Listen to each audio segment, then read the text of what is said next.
see white lies dancing between the lines. She's an atheist. Carousels in her mind, spinning all in her eyes. She's an atheist. Hello and welcome to the Digital Freethought Radio Hour on WOZO Radio, 103.9 LPFM right here in Knoxville, Tennessee. Today is Sunday morning, June 13th, 2021. I'm Larry Rhodes, or Dotted Five. And as usual, we have our co-host Wombat on the line with us. Hello, Wombat. No, you see what you're doing? You're using the driver as a putter. You got to use the putter for putters and the drivers for drivers. There's the right tool for every throw. That's true. I've never used a driver for a putter, though. But I'll take your word for it. Okay. With us today, we have Dotfire, George Brooklyn, George 2.5, and John Richards, the John Richards. I was looking on my page for your name and I didn't have it set up right. Anyway, Digital Freethought Radio Hour is a talk radio show about atheism, free thought, rational thought, humanism, and the sciences. And conversely, we'll also talk about religion, religious faiths, gods, holy books, and superstition. Wombat, what do you have for us today? Hey, if Dredd was here, we'd normally start with our invocation, but since he is currently away or temporarily away, what I would like to start with is my favorite quick, super fast, won't take any time at all. We'll be done before you even think about it. Too late. Summary. Oh, it's already over. Sorry. Hash on how everyone's been doing since last week. We'll start with our own John Richards, who looks like he's in front of the Tower of London. What's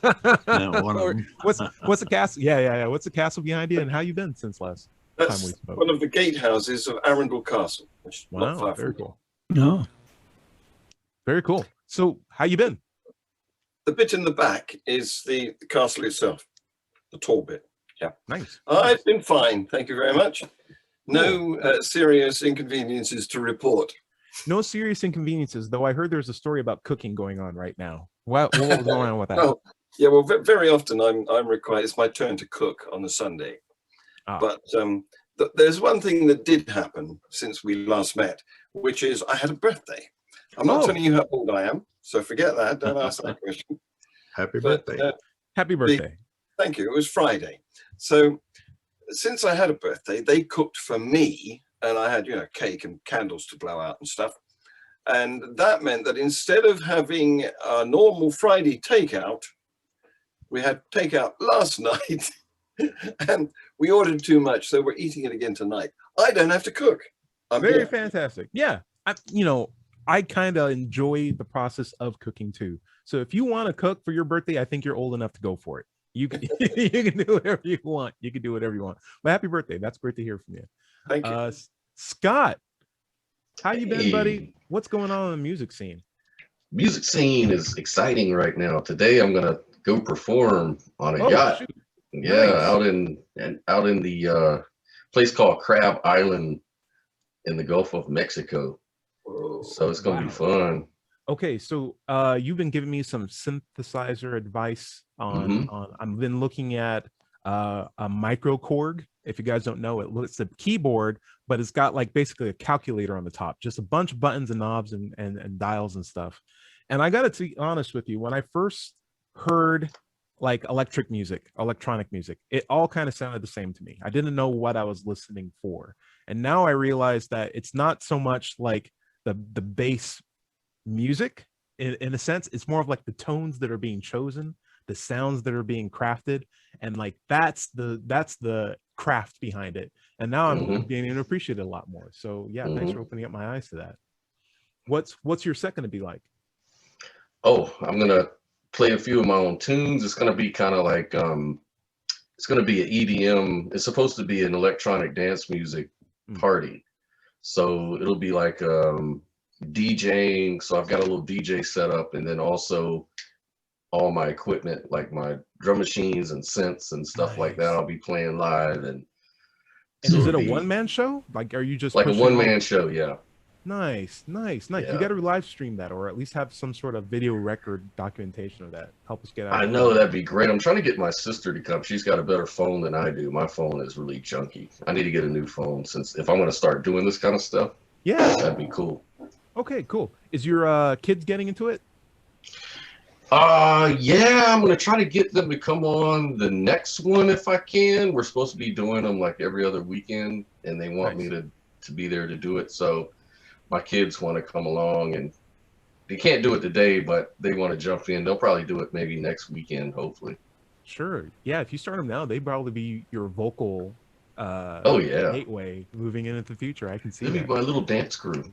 Yeah, that's what you need. There you go. And I had Anthony Magnabosco on Friday for my show. So I had you on the weekend before last on the Exploring Epistemology show.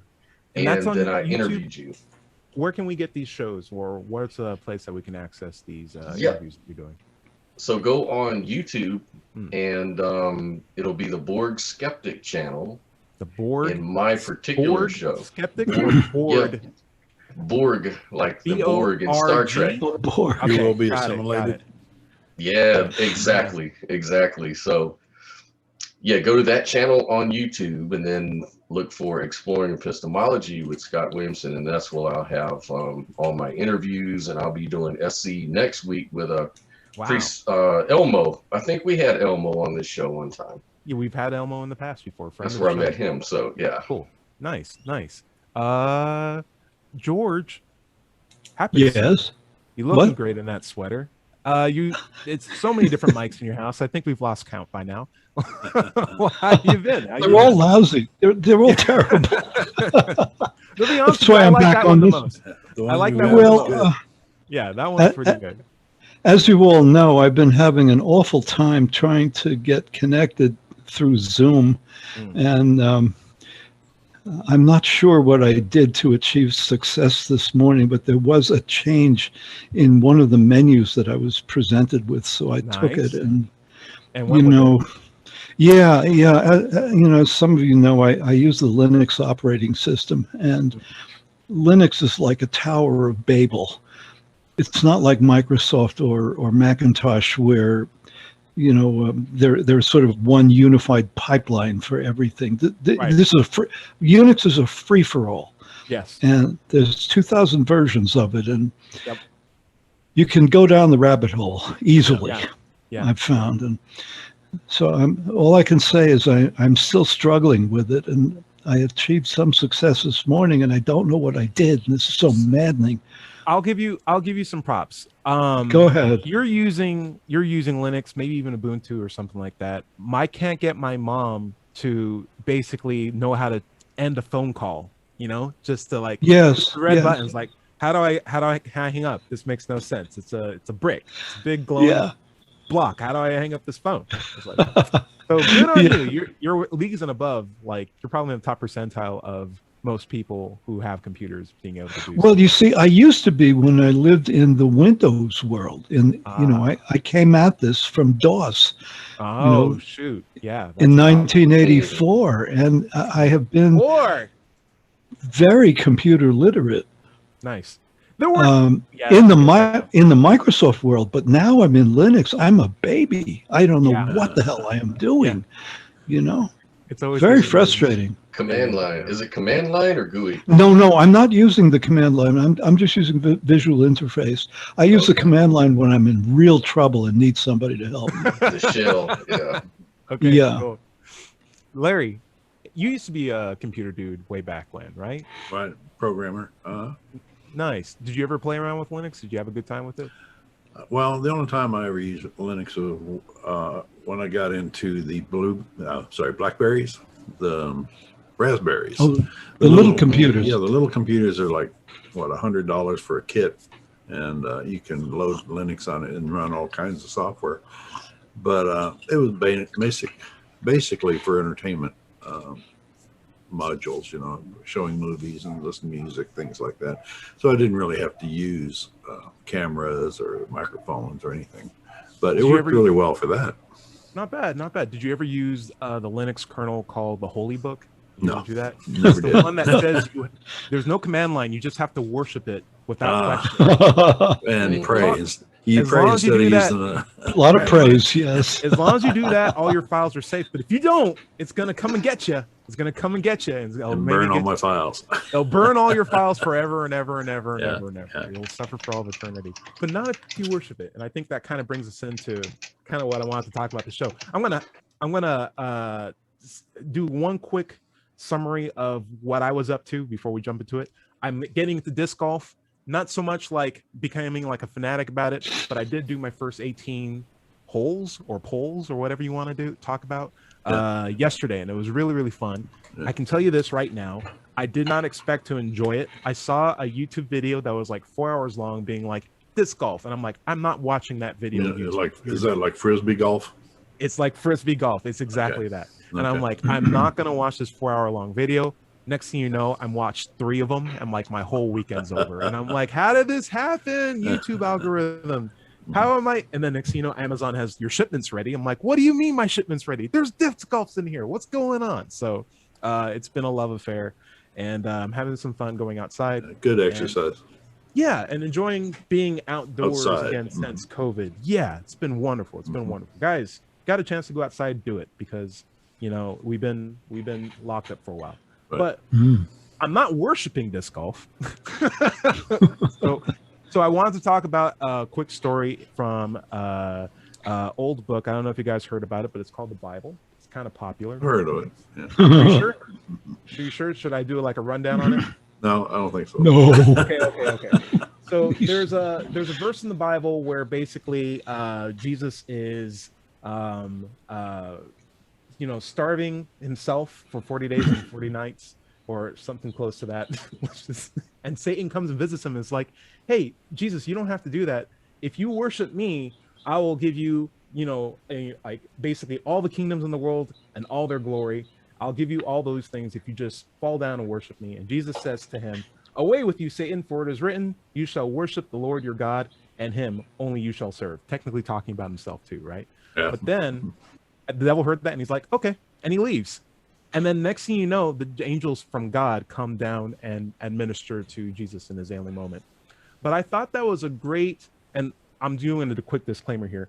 I don't think Satan's real. I don't think the character in that book as that's called God is a real God. And I'm suspicious even of like a lot of things that even Jesus did. I feel like he's an amalgamation of a lot of different things put together. But if you make it general, then I don't know what you're talking about. But if you're talking about that specific character in that specific story, no, I don't believe that's a real thing.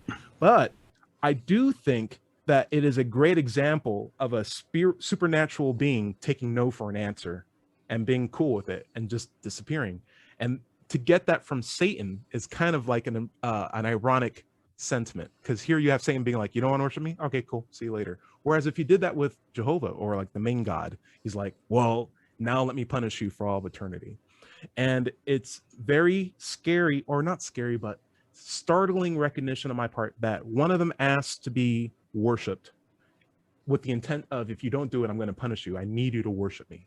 And the other one asked to be worshipped. And it was like, but if you don't want to, it's totally cool. I got other things to do. I'm not going to pressure you to do this. I was trying to help you out. And it brings to me two things. Why do we worship? And two, what does it say about the ability to take no for an answer? So, Larry, I'd like to highlight you first. Do you see value in the concept of worship? And as far as taking no for an answer, wouldn't that seem like what a benevolent God would do? No, I see no real use or value in the concept of worship. I mean, you can honor things like I honor truth and scientific truth, truth in politics, truth in interpersonal relationship, but I don't, build altars to it. I don't fall down on my knees and clasp my hands together and praise it. I don't see the value in worshiping anything. It's like an over-the-top reaction that's undeserved.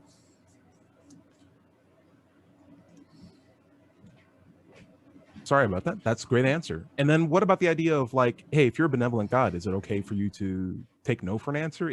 Or should you not even be asking to be worshipped in the first place? That's my 2 cents. But benevolent God would, say, I want what's best for you. And if you feel that worshiping is not good for you as to grow as a person, fine. But that would be a benevolent God. John, throw that out to you.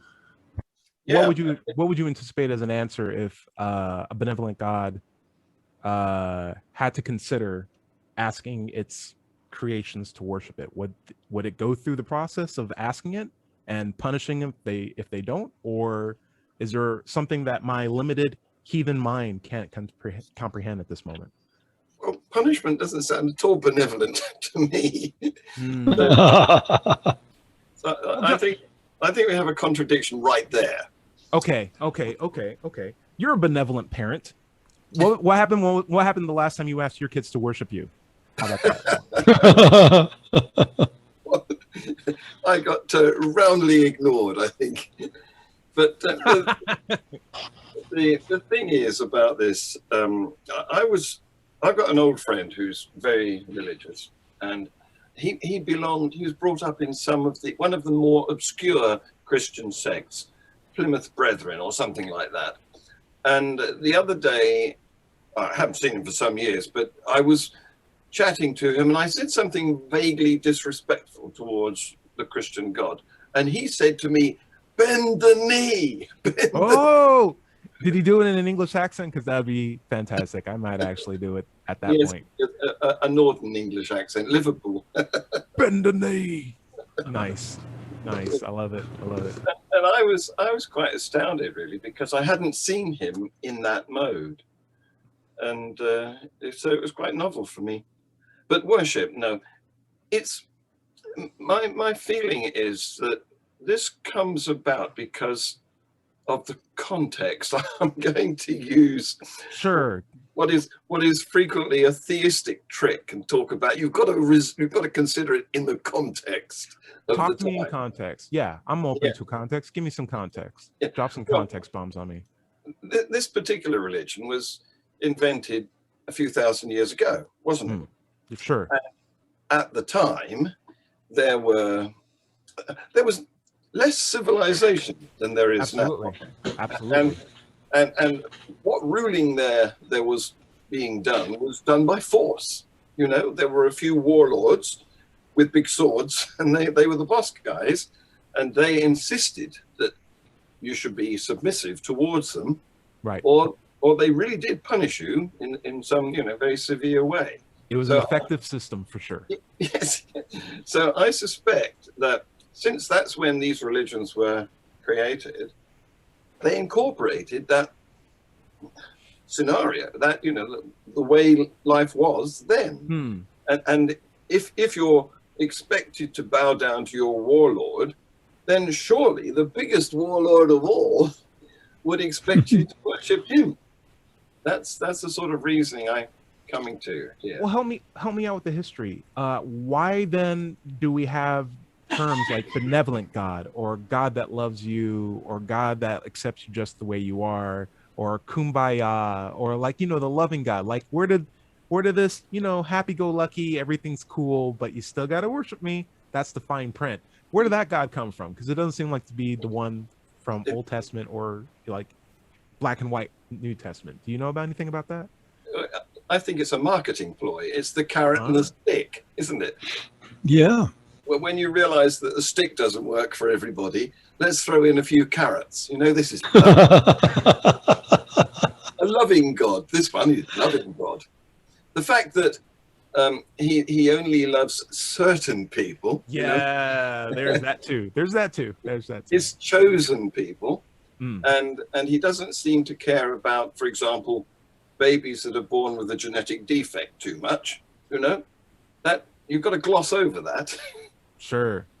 Right. Yeah. That and kids that like to correct other kids' grammar. Like he doesn't seem to do anything to stop that from happening either. Just like the jerks of the world. He does nothing to stop the jerks of the world. Seems like a God would want to stop that. I'm also, Scott, love for you to weigh in on this too. The character of Satan is such an interesting character for me, because you could look at it at face value of Satan's the bad guy, God's the good guy, right? Like that's what the book tells you.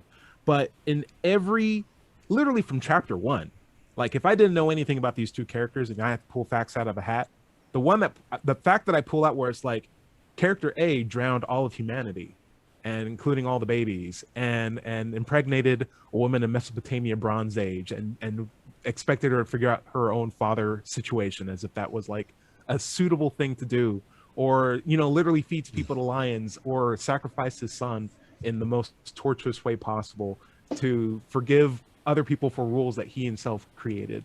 And then you have other character A's like told a guy to eat an apple. And I'm like, oh, I don't know. It's like, how do you tell which one's the bad guy and which one's the good guy? Like, Scott, what do you think about that as like a system, or as a phenomenon of the Bible? Like, you have these two characters, good guy, bad guy, but they don't seem to match up whatsoever. Yeah, it's so many ways you can go with that. So you can do what you call an internal critique of that whole story, which is you're just jumping into the worldview of the Bible. So you're kind of considering, what did the Bible writers mean? What did they, what's consistent or inconsistent within the text itself? So you have to figure out, what is the text really doing here? And so part of understanding what the text is doing is to kind of understand a little bit about the historiography behind it. So I think, like, in the writers of the Bible wanted to automatically assume, Yahweh or Jehovah is the good guy. So that's right off the bat. That's like a baked-in assumption from the beginning. And then, so everything he does is going to be good by definition. And if you think about the historiography about it, think about what were the values of people back then. They valued people that were powerful, that could kill as many people as possible. Those were the heroes. Those kings were worshipable. Scott, I'm going to throw something out at you. Perhaps that may not have been the prevailing opinion, but maybe just the opinion of people who had the power to distribute books. Like, I'm pretty sure women may have had a different opinion, but they, simply due to their position and caste, didn't have the opportunity to express what they wanted to see in a God. And so what we see in God is just powerful people coming up with the most powerful person, and like unempathetic people coming up with the most unempathetic supernatural being, and misogynists coming up with the most misogynist in a sense. Absolutely. Larry, what do you think? Well, I think you landed on it when you said powerful. The Old Testament really didn't show much of a loving God. He was the powerful God. He was the creator God. He was the boss of us all God. And the loving God didn't really come around until the New Testament, when Jesus was there to hype for him and say that, your Father in heaven will have a home for you, and he's all about love and all this stuff. But that wasn't really the message of the Old Testament. Truth. The message of the Old Testament essentially is, it's a pretty nice life you got going on here. It'd be a shame if something bad happens to it. Right. Like no, I think that's boss. the New Testament. That's the New Testament. That's here's the Jesus story. The Old Testament is just, I'm doing bad stuff. Obey or die. Obey or die. Right. Obey or die. And then it'd be really nice if you obeyed me right now. George, does this confuse you at all, lifelong atheists? Like the idea of like people would worship, like when you figured out who the God character was in the Bible, and you're like, is this who people are worshiping? Did that ever surprise you? Or well, to new viewers or listeners, I will give you a context. I was brought up without God. Yeah. And no big deal. I mean, my mother was not a militant atheist. She was militant about other things, but we simply didn't have God, Yeah. And if anything, I was dragged off at the age of 4 to humanist lectures, not understanding a word of it, at the Brooklyn Society for Ethical Culture in New York. And so if I have any religious context, which is a non-religious context, it's that. And so to me, the whole concept of the devil proves there's no God. The whole concept of the devil proves there's no God. Please elaborate. I feel like I don't want to connect these dots for you. Okay, very simple. It's very simple. God is omnipotent, right? Yes. He's the boss of everything. Boss of. If he's the boss of everything, he's not going to tolerate the devil at all. He's going to strike him down with a thunderbolt. That's going to be the end of the whole damn thing. With a lightning bolt. Yes. So, you know. Of course, if he really is omnipotent, there won't be any devil to begin with, because he won't allow it. Now, Scott, So, you might be aware of the apologetic of necessary evil. Have you heard of that before? Mm-hmm. How would you respond to George's statement? Right. So if I was to put my Christian hat on and argue about it, I would say that in order to have free will and to show love, there has to be some opposite to work from. So, you know, if we only have the option to do good things and live a pleasurable life and all of that, then there's no free will. It's like if there's nothing but evil, then there's no chance to do good. Then God's made it impossible to do good. You have no free will. You're stuck into that mode of you have only the possibility to do good, choose good things, worship God, or you have the option to not worship God and never do good things. So either way, so you need a balance. You need a little evil and a little good in order to work from. You need some kind of contrast. That's the apologetic there. And so my response on top of that would be, you're the boss of everything. There's no justification of, well, there needs to be a balance. It's like, no, because you have the choice when you're making the universe of saying, nah, there doesn't need to be this kind of balance. It could be this kind of balance where there's no needless suffering, where there's nobody getting hurt, where there is no evil. I, as the boss of everything, had the opportunity to make that, yet I chose this particular system. And so then the next level of apologetic would be like, well, you just don't know because you're an invaluable human being. And that's very frustrating as an argument. But I can't. Hey, George, what's up? Go for it. Well, I had something else to say too, but I mean, our topic is why worship. Yeah. And, you know, often I realize that I'm using words and I need to go back to the dictionary and find out what this word really means. Or how it's used. Yeah. And so what do we mean by worship? We can handle that in the second half because we're almost about ready to cut into the break. Though I do want to say, I think just before we round out on this topic, I am totally fine with there being good and evil, as Scott has outlined in the Christian apologetic. Like if there's a necessary evil and a necessary good for that balance to occur. I can, though, by reading the Bible, clearly see that God is not the good one. Yeah, right. And if I had to make the assessment of like which of these two characters are the most evil, there are literal stories where it's the Satan going up and being like, hey, you called me up to heaven, what's going on? It's like God's like, hey, check it out, we're gonna play a prank on this guy. We're gonna destroy his entire family. I'm gonna destroy all of his livestock. I'm gonna kill all his wives, and he's gonna totally not curse me. He's gonna be like, oh yeah, I love you so much, God, check this out. And devil's like, oh my gosh, what's going on here?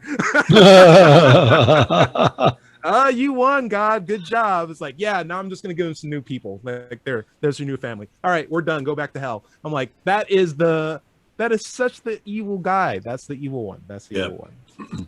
Just my book. And yet, can I tell a story? Well, you can in the second half. Yeah. Okay, I'll do that. Sure, yeah. Larry, sorry for going long. That's okay. This is the Digital Freethought Radio Hour on WOZO Radio 103.9 LP-FM here in Knoxville, Tennessee. We'll be right back after this short break. To the curious, the inquisitive, the seekers of knowledge, to the ones who just want to know about life, about the universe, about yourself. Not cute questions, big questions, ones that matter. To the rebels, the artists, the free thinkers, and the innovators who care less about labels and more about truth, who believe nonconformity is more than a bumper sticker, that knowledge is more than words on a page. You're young, you're old, you're powerful beyond measure, and the fuel of that power is not magic or mysticism, but knowledge. The things you see, the things you feel, the things you know to be true. Sure, some will doubt you. Let them. Dare to think for yourself, to look for yourself, to make up your own mind. Because in the eternal debate for answers, the one thing that's true is The power of logic.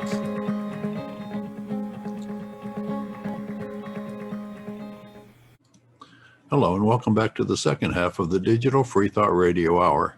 I'm Dr. Five, and we're on WOZO Radio, 103.9 LP-FM here in Knoxville, Tennessee. Today is Sunday morning, June 13th, 2021. Now let's talk about the Atheist Society of Knoxville, or ASK. Founded in 2002, we're in our 19th year. ASK has over 1,000 members, and we have weekly meetings, both on Zoom and in person.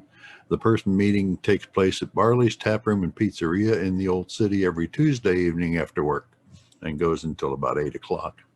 You'll also find us on Facebook, meetup.com, or just go to knoxvilleatheist.org or just Google Knoxville Atheist. It's just that simple. Also, RET, the Rationalists of East Tennessee, can be found at rationalist.org. By the way, if you don't live in Knoxville, you should still go to Meetup and search for an atheist group in your town. Don't find one? Start one. That's right. Wombat, where you want to pick up? Actually, we're going to start with George, since he wanted to tell a story in the first half of the show. Our topic of the show today is why worship? What do you get out of it? Why you ask for it? What's the value? What's the deal with worship? Anyway, George Brown, what's your story? Well, this is my simple worship story. You got to understand that, to me, the whole concept of religions is just absurd. And this is how I've lived my life. What in the hell are these people doing? Why are they doing it? So, but you see, the way I'm wired, I have a hard time doing arithmetic. I have always had difficulty doing math and learning certain things in the classroom. So I was in high school and I was having a hard time with whatever math I was supposed to be doing. It just doesn't work for me. And I was walking down Flatbush Avenue in Brooklyn. And there was Avenue. Okay. Flatbush Avenue. Yeah, it's a real street. And going to the subway or something, and there was a man on the sidewalk with a little table, and he had these little tiny Bibles. And there was a sign that said, "Free Bible to any Jew who will promise to read it." I said, "I'll do that." Now these were shirt pocket size Were Bibles. they like just the New Testament? Yeah, they were the Gideon Bibles, basically. I think it was the whole thing. I think it was the whole thing, Larry. For your breast pocket? Yeah, real thin paper. And I thought, yeah, I'm desperate. I'm flunking math. I'm desperate. Are you sure he's selling you Bibles and not astigmatism?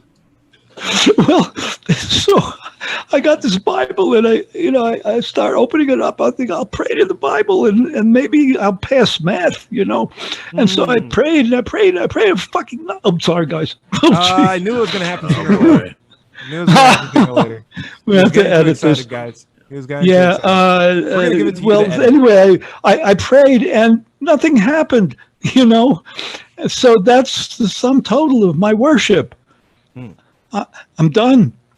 I don't even know where I put that little Bible, but that's the end of my story. John Richards, what do you got?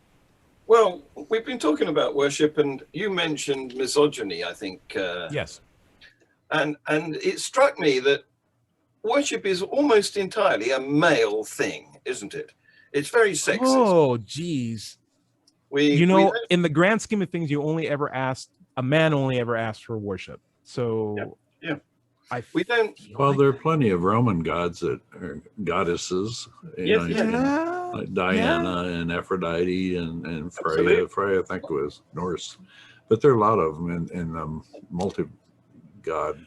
But like, if you go even to that tier religions. of gods, if you go into like Norse gods, it's like King Odin, who's like, and telling all the other gods, I'm the boss. I'm the end game god. Like, you can ask for good weather from this person, but I get the final say. So like, there is that misogyny layer. Sorry, John, but what were you going for? Well, since we've gone back to the Roman gods, my favorite is the female god that was responsible for keeping Rome's sewers flowing. She was well worth worshipping. I'm trying to think of her name. It'll come to me later. Okay. Okay. The point I wanted to make, it's Roman Catholicism that sort of breaks this rule of worship being for men, because the Catholics tend to worship the Madonna quite a lot. Jesus, Now, Jesus is mum. And there's an interesting story about a Madonna statue, which you may or may not have heard, which suddenly started to weep tears from its eyes. Yeah. And this became a tourist attraction. Lots of people came along to worship the weeping Madonna. And, you know, stalls were set up to sell them food and drink and so on. It became a very profitable enterprise. And then one day, somebody was called in to do a plumbing job in the church behind the statue, and it was discovered that the toilet was leaking and the tears were coming from there. Well, that's funny. Well, you know, one of my elders told me the real reason the statue was weeping was because she was sad that people were worshiping her and not God. Oh, is that the story? That's the real reason, I was told. I'm also going to throw this out too. I don't like the concept of the Madonna worship, because they're not worshiping a woman for being a woman, right? Like, it is very much, Mary is a virgin, Mary is quiet, Mary is obedient, Mary did what God told her to do, Mary followed orders, and Mary gave birth. And that's all to a man. Virtues that we to a man, to the best man, and had a son. And that's all the virtues we bestow on the opposite sex. And that's it. We don't care about what she liked, her favorite music, issues she had politically, when she menstruated. Like, none of that matters. It's like, you're obedient, you're quiet, you gave birth, and you're a virgin. And you're the best version of a woman possible. And in my head, that's like such a pigeonholing of a character of what a woman can be. And so when I see that, it's like, I don't see that as a healthy, I don't see worship as healthy anyway, but I also don't see that as a good target. I just see that as another misogynistic example of like, hey, wouldn't it be great if all women that gave birth no, that's the most perfect woman possible. It's like, really? That's such a small aspect of it. But I was trying to make an analogy in my head while we were thinking about this, but I would be like, you know, qualifying Mary as as like the best woman is like qualifying Mickey Mouse as the best black character on TV. And it's just like, they're like so many layers and questions apart from each other. It's like, how are you even coming? It's like, well, he's got mostly a black face. He's got the big black ears and stuff. Like, that's not even close to it. Anyway, George, thank you for that story. Like I said, it didn't work, you know.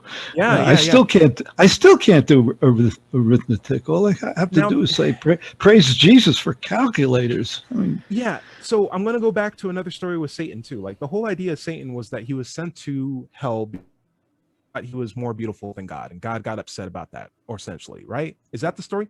Correct me if I'm wrong. Feel free to correct me if I'm wrong. But essentially, it was a sense of vanity, and God's major plan of like, hey, you know, no one can think they're better than me, and I'm at least cuter than you, right? I wear this beard better than you wear that beard, right?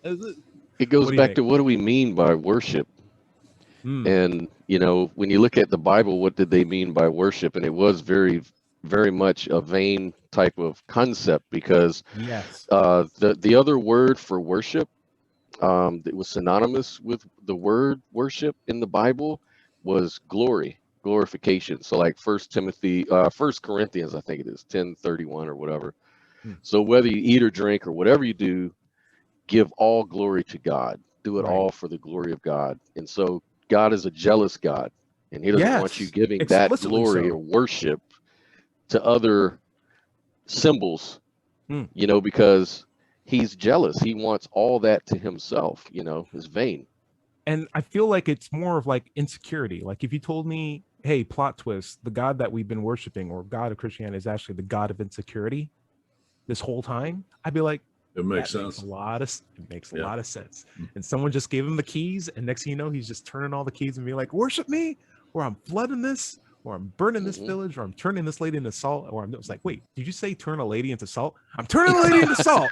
I like salt. I'm like, okay, he got the salt key, guys. He has all the keys. What are we gonna do? Just worship him. What value? Okay, let's try to steel man this the best that we can then. What value could a being possibly get from being worshipped? John, I'll throw this to you first. What possible value is there in being worshipped? Ooh, I don't know. An inflated ego, maybe. Okay. Yeah. I imagine you have to have, if God's powers were ego based, like he had to have a certain impression of himself to be able to do the things that he does. Yeah. I can see the value in that. Like there's some weird twist in there. What do you think? The trouble is, it sort of assumes that he's a bit neurotic and needs to have an inflated ego, to be constantly massaged. Especially if he punishes those who don't worship him. Yes, indeed. Yes. Yeah. Sounds like a certain politician I know of. Sounds like several. Yeah. Well, there is a Christian apologetic for it, though. Oh, talk to us.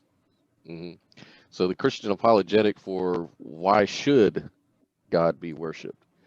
And they will say because what is entailed in worshiping God is doing God's will. And what God's will entails is treating others with love, with respect, with loving your wife as you love yourself. You know, all of these, you know, supposed virtues and things like that. So it's for our own good that we worship God. Larry, that's the perfect jump off to you. How would you respond to it's for your own good to worship God? That's the benefit. I'd say I don't understand the correlation. Why is it good for me? How is it good for me? Or I can see the correlation, but you have not demonstrated the causation for me. Like I can see that you're connecting dots, but one's not causing the other. I can be good to my wife. I can be a good person without worshiping God. And so this is just an extra step that's not needed. Though you can correlate them, there's no cause showing that doing this makes the other one happen. There is a causation in the apologetic, though. Okay. And that's because the reward for doing that is going to heaven. So anyways, and John, staying out of hell. John, what do you got? Well, I've remembered the name of the Roman goddess who looked after the sewers. It's this thing again. Okay, yeah. It's Cloacina. She's well worth worshipping. You don't Cloacina. There's a bacteria strain named after her. Is that really her name? Yeah, it was. Yeah. Very often we use Roman and Greek words to name things in biology, don't we? Wow. Well, that's like shining a light on like 2 years of my biochemistry classes at once. Wow. I'm like, yeah. It's like realizing Monday's named after the moon and Sunday's named after the sun. You're like, the whole time? Yeah. But it sounds to me like a brand of cookies. Cloacina. Cloacina, yeah. Cloacina, I wanted to ask Scott, what's the difference between apologetics and spin?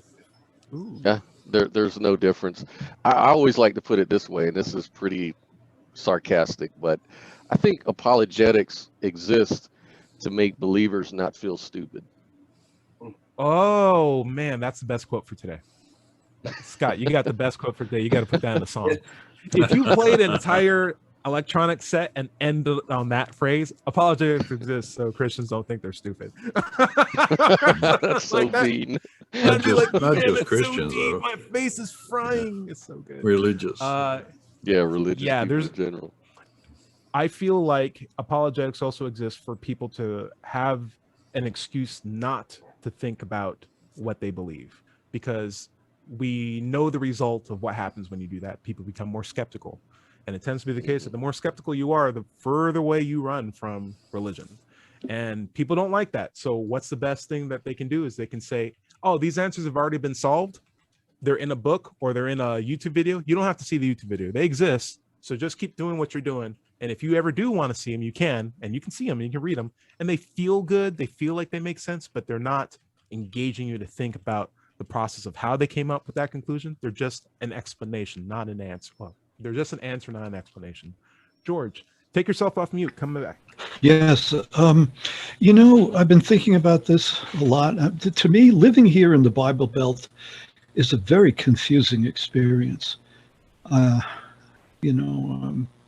So I think that what is at the root of this is an emotional thing. People are comforted by the familiar. Mm-hmm. And if they're raised with this belief system, they want to keep on returning to it. It's a source of comfort. George, I have an even more extreme version of that. I wouldn't even say people are comforted by the familiar. I'd say they're afraid of change. I would say they're absolutely. It's the opposite. The change is frightening. It's also guaranteed. What's that? It's also guaranteed. The one thing that we will constantly have is change. Yes. Yeah, that's crazy too. So life is scary, basically. The tendency to resist change is because it's comforting to know how everything works. And once things change, we don't know. We're in a situation of doubt once more. And this is why, in my mind, the religious tend to be in alignment with conservatism. They don't, politically, they don't want change. Yeah. Can you say more about that? I'm curious. Yeah. Well, in the States, it's the Republican Party, isn't it, that is the most evangelical? Yep. But it wasn't always that way, right? No, like it wasn't that only until like 1960s and anti-drugs Nixon era that it suddenly became we're going to need the South on our side, so let's become really religious. Yes. It's not the same Republican Party it was way back at all. No. But yeah, I hear what you're saying. Yeah, now it's not even the same party it was 8 years ago, right? Like it's devastating to see what's going on. But I mean, conservatism in my head is sort of a harken back to traditionalism, sort of like old people have figured out the problems for us. We just have to basically do what they do. You don't have to think about it. Just do what they're doing. Just stay on this course and it's okay. Yes, well, that's another tendency, isn't it? The appeal to authority. Yes. We like authority. We like a hierarchy. We like a big God at the top. I don't. Who's this we that we were talking about? Humanity. who is the most worship worthy? The big one at the top. Dang general humanity for possibly even making that true. It's probably the case. Yeah, I hear what you're saying. Though it still comes back to the main question of like, why does worship have to be an option? I would love, and I've talked about this before, there's versions of God on a show called Chicken Soup for the Soul or PAX or something like that. There was a show called Chicken Soup for the Soul where it was not so much, it was very much an interventionist God, but it wasn't like in your face, you have to do what I want. It's more of like, you got a flat tire. Well, because, you were nice to people, those people have found you on the road and came to help you fix your tire up again. And it was just through your own machinations of putting good in the world that good came and helped you out so that you can continue on your way. And like, that would be an episode of Chicken Soup for the Soul. It wouldn't even be like a God character. It would just be like wholesome, good things that can come about through being, an uplifting, inspiring person in the world. And I was like, if you told me that in order to make this work, there was a God pulling levers and keeping track of like good values and being like, okay, put in this good, we're now cashing this good, how good things are going to happen. I'd be like, okay, at least that God is interventionist, is working in people's lives in a benevolent way and isn't asking to be worshipped. Like that in my book would be like, okay, this is the benevolent God that I've been always hearing about. But that is not the character that's in the Bible. And it still doesn't explain the value of worship even as a concept, because it seems like he would be just as capable of using his supernatural powers to help whether we worship or don't worship. And I'm brought back, and I'll use this as my final point. There's a philosopher who says basically, I don't even want to misquote him because I don't know who it was, but essentially, if I don't worship, period, and I'm punished for it by a God that wanted to be worshipped, that wasn't the God that I wanted to worship in the first place, right? And if I end up not worshiping anybody and the God's like, yeah, you're free to go to the good place, I'd be like, oh, cool. Awesome. Because that is the kind of God that I would want to be with, is one that wouldn't demand worship from me in the first place. Seems like it's such a extreme thing to ask for. Scott, what is the thing that you got closest to worshiping? You mean in Even life in general? Yeah, even if it's a concept, what was the thing that you've gotten close to worshiping the most? Well, I used to be Jehovah's Witness, so I definitely used to worship that religion. But That's true. you mean outside of that? No, I guess nowadays, what's the thing that you nowadays, even if it's conceptually, even if it's momentary, maybe too, it doesn't have to be- skepticism.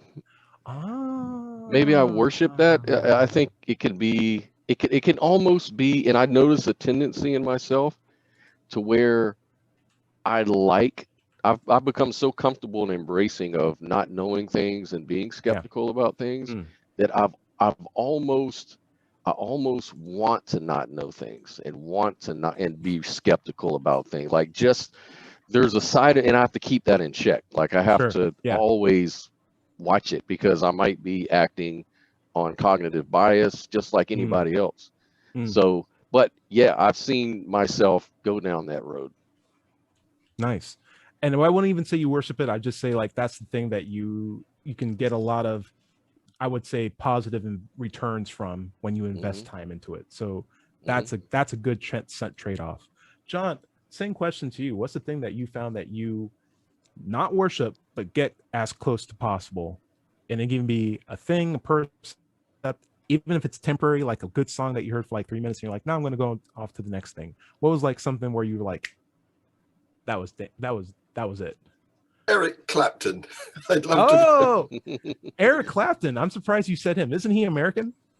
No, he's British. Yeah. Oh, okay. He sings like he's American, and that's a conversation for another time. Well, we all do, don't we?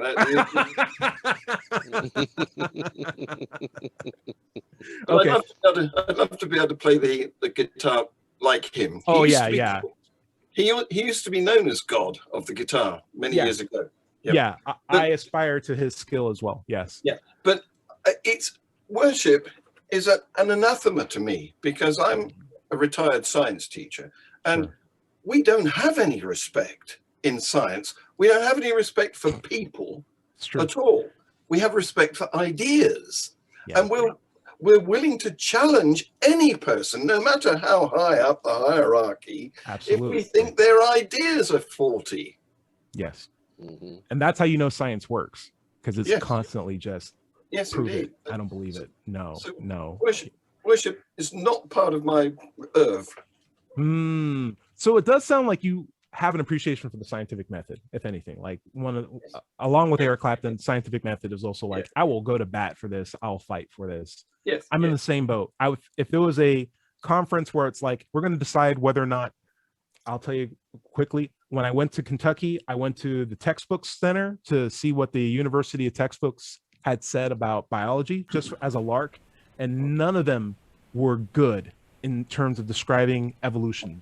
They were either a 3-paragraph thing in a big old textbook, or literally had words like capital C creator made blocks, blah, blah, blah. And I'm like, this is startling to see this in a science textbook. Well, that's Kentucky, isn't it? Yeah. Oh, but Kentucky's out of the South, I think. I feel like it's just, help me out. I don't know. It depresses me either way. But yeah. The other thing I worship would be freedom of speech. I think anybody should be able to express themselves without being censored. We can talk about that. I feel like censorship, I feel like words do have the capability of hurting in ways that we may not even anticipate, especially with libel or Twitter. Like, it's very easy to witch hunt or kill people in like a public sense. And if we don't have means of censoring that or observing that or controlling that to some extent, we may have something like a president who will tell a bunch of people to go into the Capitol building and kill people, or the vice president. And like, news source like Fox News. Yeah. Like, if there was ever a demonstration of why censorship is useful, it's that. Like that, and that should be like not something that's up to one CEO. It should be like a systematic. We don't accept that block that, we as a society determine that. George Brown, sort of like a final thought section. What's the thing that you love the most? Well, I think if there was a master race in the universe that came back to Earth and said, gee, we've overlooked these people for so long. Should we let them live, or should we just bomb the hell out of this place as a failure? And what do they have that's worthy of saving? They make wars. They kill each other all the time, and so the one thing that we have that is worthy is art, our arts. And to me, of course, the art that I know the most is music. So who do I worship in music? Bach, Pachelbel, Palestrina, Charlie Parker, on some days, Joni Mitchell and James Taylor. Nice. So expression through art. I think that saves us. It saves me. Saves you. Expression through art. Powerful statement, George Brown. Larry, thing you love the most, don't say trolling on the internet. Truth. I did worship golf for about 20 years. Hey, that's not bad. I was saying if you get close to worshiping truth, you're 1/3 of the way of worshiping Superman, because he's truth, justice, and the American way. That's pretty good. That's pretty good. Yeah. Well, I don't know about the American way anymore. It's kind of come into question with all that's going on here, especially with the right being so gone, far gone. So I will say this too, just as my last inspiring pick me up, but the problems that have been going on are not new in America, and they are finally getting to the reckonance, or the radio stations that everybody's listening to. And because everyone's groaning at the same time, and it's not just a group of minorities that are groaning anymore, that is a good thing. When everyone's like, oh my gosh, look at this problem, that's so much better than that one person in the room who has the problem being like, this is a big problem, guys, and everyone not listening to that person anymore. So it seems like now more people are aware of things that we need. What do you mean groaning, paleface? Oh, that's right. I think we're getting close to the end of the show. Larry, Scott, where can we find your stuff at? Where's your Bandcamp? Oh yeah, dubshine.bandcamp.com. Sweet. John Richards, something alliance. There's some sort of alliance out there with a bunch of atheists. It's like a atheist alliance of some sort. What's going on out there? Well, I'm no longer part of that, so you're asking the wrong person. I resigned I resigned from that. those back in January now. Okay. But so I've now got Freethought Productions, which is my YouTube channel, and you've been on it. Yeah. Ty, and Eric's been on it. And I've also got Dredd coming on Saturday. He's going to spend an hour with me chatting about things. Nice. And anybody else who'd like to come on would be welcome. Sweet. And I had no problem double dipping on that show. Just send me an invite. Great. We have fun. Yeah. Yes. I've never had anybody refuse to come back. Great. What's something you'd recommend we check out before next week? Maybe what's the best Bach song? Huh? You say asking me? Yeah, best Bach song. Oh my goodness. Well, he didn't write. He wrote aria. An aria is a song, and Okay. Boy, you caught me unguarded. You on the spot. You got 10 seconds. Best But I Bach forgot song. to. I forgot to mention Mahler, Gustav Mahler's song cycles. Very, very powerful. Very cathartic. Cool. So. Okay. Enough out of me. Yeah. Fair enough. Fair enough. You can find me on Let's Chat YouTube. Larry, why don't you take us out? Okay. My own content is found at digitalfreethought.com. Be sure to click on the blog button for our radio show archives, atheist songs, and many articles on the subject of atheism. My YouTube channel can be found by just searching for Larry Rhodes or Doubter5. My book, Atheism, What's It All About, is available on Amazon. If you have questions for the show, you can send them to askanatheist@knoxvilleatheist.org, and we'll answer them on future shows. If you're having trouble leaving religious beliefs behind, you can find help at recoveringfromreligion.org. And if you're watching this on YouTube, be sure to like and subscribe. This has been the Digital Freethought Radio Hour for another week. Remember, everybody is going to somebody else's hell. The time to worry about it is when they prove that heavens and hells and souls are real. Until then, don't sweat it. Enjoy your life, and we'll see you next Wednesday. Say bye, everybody. Bye, everybody. Bye, everyone.